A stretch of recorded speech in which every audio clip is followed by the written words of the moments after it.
Hello guys, এই যে আমাদের আজকে ধানের তলা দেখাচ্ছি আপনারা ভিডিও। ধানের তলা বাড়ি গেছে, আর 2 দিনের ভিতরে এবার লাগালাগি চলবে। এই যে ক্ষেতটাতে আছে ধান, কী করবে সব জলে মানে ভালো বেড়াতে দিই নেই, তো বাইরে আনছি ভালোই।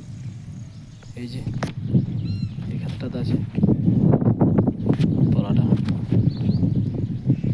একটু বাড়িছে, এখন বাড়িতে একটু বাকি আছে। আর এই পারে গিরা